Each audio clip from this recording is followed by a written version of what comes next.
Hi hello నమస్తే welcome back to Teju kitchen recipes. ఈరోజు సింపుల్గా చేసుకునే స్నాక్ రెసిపీ అండి। కేవలం 5 మినిట్స్లో ప్రిపేర్ చేసుకోవచ్చు। ఈ బొరుగుల మిక్చర్ని స్టవ్ మీద కడాయి పెట్టుకొని హీట్ అయిన తర్వాత 2 table spoon oil, 3 table spoon పల్లీలు వేసుకోవాలి। కొంచెం సాల్ట్ వేసుకొని స్టవ్ సిమ్లో పెట్టుకొని లోపల వరకు పప్పు బాగా ఫ్రై అయ్యేంత వరకు ఫ్రై చేసుకోవాలండి। పప్పు బాగా ఫ్రై అయితేనే టేస్ట్ చాలా బాగుంటుంది। పల్లీలు ఇవన్నీ వేయించుకున్న తర్వాత పక్కకు తీసి పెట్టుకోవాలండి। అదే ఆయిల్లో 100 గ్రామ్స్ బొరుగులను వేసుకోవాలండి। ఇలా ఆయిల్లో ఫ్రై చేసుకోవడం వలన నెల రోజుల పాటు ఫ్రెష్గా ఉంటాయండి బొరుగుల మిక్చరు। సింపుల్గా ప్రిపేర్ చేసుకోవచ్చు, టేస్టీగా ఉంటుందండి। పిల్లలు స్కూల్ నుంచి రాగానే కేవలం 5 మినిట్స్లో ప్రిపేర్ చేసి ఇచ్చేయచ్చు। క్రిస్పీగా అయ్యేంత వరకు ఫ్రై చేసుకొని పక్కకు తీసి పెట్టుకోవాలండి।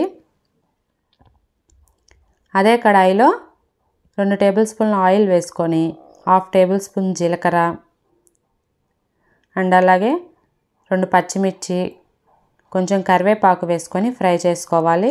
కొంచెం ఫ్రై అయిన తర్వాత ఇందులోకి క్రష్ చేసుకున్న 8 వెల్లుల్లి రెబ్బలు అండ్ అలాగే 3 పచ్చిమిర్చి కట్ చేసుకొని వేసుకొని ఫ్రై చేసుకోవాలండి। కలర్ కోసం 1/2 టేబుల్ స్పూన్ పసుపు వేసుకోండి। ఇదంతా ఫ్రై అయిన తర్వాత ఈ వేయించుకున్న బొరుగుల్ని ఇందులోకి వేసుకోవాలండి। మీరు ఫస్ట్ టైం కనుక మన ఛానల్ని చూస్తున్నట్లయితే లైక్ చేసి సబ్స్క్రైబ్ చేయండి ఫ్రెండ్స్।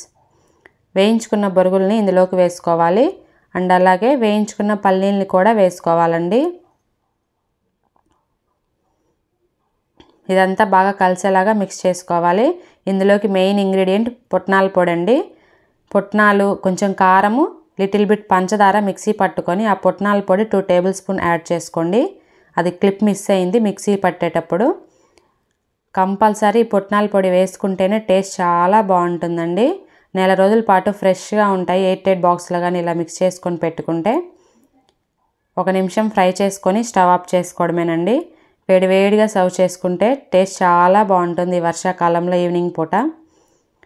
సింపుల్గా చేసుకునే స్నాక్ రెసిపీ బొరుగుల మిక్చర్ రెడీ।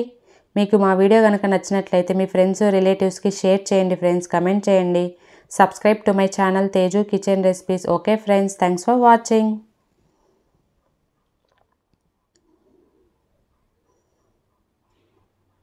అందరికీ తెలిసిన రెసిపీ అయినా కానీ ఇలా ఈ పొడి వేసుకొని చేస్తే మాత్రం టేస్ట్ చాలా బాగుంటుందండి। తప్పకుండా ట్రై చేయండి।